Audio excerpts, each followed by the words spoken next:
राधे राधे। आप सभी को रमा एकादशी की आप सभी को बहुत बहुत शुभकामनाएं।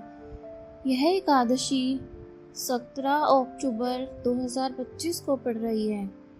आइए सुनते हैं रमा एकादशी की व्रत कथा। धर्मराज युधिष्ठिर श्री कृष्ण जी से कहने लगे, हे भगवान, कार्तिक कृष्ण एकादशी का क्या नाम है? इसकी विधि क्या है? इसके करने से क्या फल मिलता है? सो आप विस्तार पूर्वक बताइए। भगवान श्री कृष्ण बोले कि कार्तिक कृष्ण पक्ष की एकादशी का नाम रमा है। यह बड़े बड़े पापों का नाश करने वाली है। इसका महात्म्य मैं तुमसे कहता हूँ, तुम ध्यान पूर्वक सुनो। हे राजन, प्राचीन काल में मुचकुंद नाम का एक राजा था। उसकी इंद्र के साथ भी मित्रता थी और साथ ही यम, कुबेर, वरुण और विभीषण भी उसके मित्र थे। यह राजा बड़ा धर्मात्मा, विष्णु भक्त और न्याय के साथ राज करता था। उस राजा की एक कन्या थी जिसका नाम चंद्रभागा था। उस कन्या का विवाह चंद्रसेन के पुत्र शोभन के साथ हुआ था। एक समय वह शोभन ससुराल आया। उन्हीं दिनों जल्दी ही पुण्यदायिनी एकादशी, रमा एकादशी भी आने वाली थी। जब व्रत का दिन समीप आ गया तो चंद्रभागा के मन में अत्यंत सोच उत्पन्न हुआ कि मेरे पति अत्यंत दुर्बल है और मेरे पिता की आज्ञा अति कठोर है। दशमी को राजा ने ढोल बजवाकर सारे राज्य में यह घोषणा करवा दी कि एकादशी को भोजन नहीं करना चाहिए। ढोल की घोषणा सुनते ही शोभन को अत्यंत चिंता हुई और अपनी पत्नी से कहा कि हे प्रिय, अब क्या करना चाहिए? मैं किस प्रकार भी भूख सहन नहीं कर सकूंगा। ऐसा उपाय बतलाओ कि जिससे मेरे प्राण बच सके, अन्यथा मेरे प्राण अवश्य चले जाएंगे। चंद्रभागा कहने लगी कि हे स्वामी, मेरे पिता के राज में एकादशी के दिन कोई भी भोजन नहीं करता। हाथी, घोड़ा, ऊंट, बिल्ली, गौ आदि भी तृण, अन्न, जल आदि ग्रहण नहीं कर सकते। फिर मनुष्य का तो क्या ही कहना। यदि आप भोजन करना चाहते हैं तो किसी दूसरे स्थान पर चले जाइए, क्योंकि यदि आप यहाँ रहना चाहते हैं तो आपको अवश्य व्रत करना पड़ेगा। ऐसा सुनकर शोभन कहने लगा कि हे प्रिय, मैं अवश्य व्रत करूंगा। जो भाग्य में होगा देखा जाएगा। इस प्रकार से विचार कर शोभन ने व्रत रख लिया और वह भूख व प्यास से अत्यंत पीड़ित होने लगा। जब सूर्य नारायण अस्त हो गए और रात्रि को जागरण का समय आया, जो वैष्णवों को अत्यंत हर्ष देने वाला था, परंतु शोभन के लिए अत्यंत दुखदायी हुआ। प्रातःकाल होते होते शोभन के प्राण निकल गए। तब राजा ने सुगंधित काष्ठ से उसका दाह संस्कार कराया, परंतु चंद्रभागा ने अपने पिता की आज्ञा से अपने शरीर को दग्ध नहीं किया और शोभन की क्रिया के बाद अपने पिता के घर में रहने लगी। रमा एकादशी के प्रभाव से शोभन को मंदरांचल पर्वत पर धन धान्यों से युक्त तथा शत्रुओं से रहित एक सुंदर देवपुर प्राप्त हुआ। वह अत्यंत सुंदर रत्न और स्वर्ण के खंभों पर निर्मित अनेक प्रकार की स्फटिक मणियों से सुशोभित भवन में बहुमूल्य वस्त्राभूषणों तथा छत्र व चवर से विभूषित गंधर्व और अप्सराओं से युक्त सिंहासन पर आरूढ़ ऐसा शोभायमान होता था मानो दूसरा इंद्र विराजमान हो। एक समय मुचकुंद नगर में रहने वाले एक सोम शर्मा नामक ब्राह्मण तीर्थ यात्रा करता हुआ घूमता घूमता उधर जा निकला और उसने शोभन को पहचान लिया कि यह तो राजा का जमाई शोभन है। उसके निकट गया।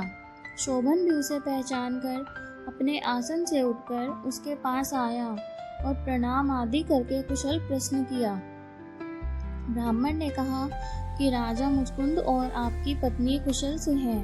नगर में भी सब प्रकार से कुशल है, परंतु हे राजन, हमें आश्चर्य हो रहा है। आप अपना वृतांत कहिए कि ऐसा सुंदर नगर जो ना कभी देखा ना सुना, आपको कैसे प्राप्त हुआ?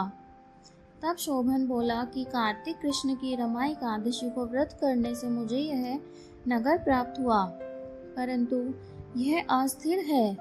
यह स्थिर हो जाए ऐसा उपाय कीजिए। ब्राह्मण कहने लगा कि हे राजन, यह स्थिर क्यों नहीं है और कैसे स्थिर हो सकता है? आप बताइए, फिर मैं अवश्य वह उपाय करूँगा। मेरी इस बात को आप मिथ्या ना समझिए। शोभन ने कहा कि मैंने इस व्रत को श्रद्धा रहित होकर किया है, अतः यह व्रत कुछ अस्थिर है। यदि आप मुचकुंद की कन्या चंद्रभागा को यह सब वृतांत कहे तो यह स्थिर हो सकता है। ऐसा सुनकर उस श्रेष्ठ ब्राह्मण ने अपने नगर लौटकर चंद्रभागा से सब वृतांत कह सुनाया।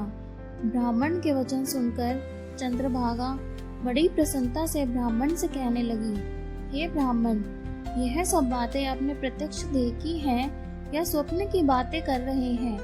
ब्राह्मण कहने लगा, हे पुत्री, मैंने महावन में तुम्हारे पति को प्रत्यक्ष देखा है, साथ ही किसी से विजयी ना हो ऐसा देवताओं के नगर के समान उनका नगर भी है। उन्होंने यह भी कहा है कि यह स्थिर नहीं है। जिस प्रकार वह स्थिर रह सके सो उपाय करना चाहिए। चंद्रभागा कहने लगी, हे विप्र, तुम मुझे वहाँ ले चलो। मुझे पतिदेव के दर्शन की तीव्र लालसा है। मैं अपने किए हुए पुण्य से उस नगर को स्थिर बना दूंगी। आप ऐसा कार्य कीजिए जिससे हमारा संयोग हो, क्योंकि वियोगी को मिला देना महान पुण्य है। सोम शर्मा यह बात सुनकर चंद्रभागा को लेकर मंदराचल पर्वत के समीप वामदेव ऋषि के आश्रम पर गया। वामदेव जी ने सारी बात सुनकर वेद मंत्रों के उच्चारण से चंद्रभागा का अभिषेक कर दिया। तब ऋषि के मंत्र के प्रभाव से और एकादशी के व्रत से चंद्रभागा का शरीर दिव्य हो गया और वह दिव्य गति को प्राप्त हुई। इसके बाद बड़ी प्रसन्नता के साथ अपने पति के निकट गई। अपनी प्रिय पत्नी को आते देखकर शोभन अति प्रसन्न हुआ और उसे बुलाकर अपनी बाईं तरफ बैठा लिया। चंद्रभागा कहने लगी, हे प्राणनाथ, आप मेरे पुण्य को ग्रहण कीजिए।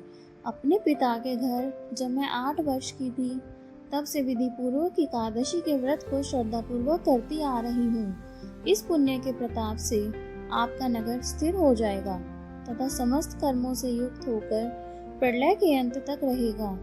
इस प्रकार चंद्रभागा ने दिव्य आभूषणों और वस्त्रों से सुसज्जित होकर अपने पति के साथ आनंद पूर्वक रहने लगी।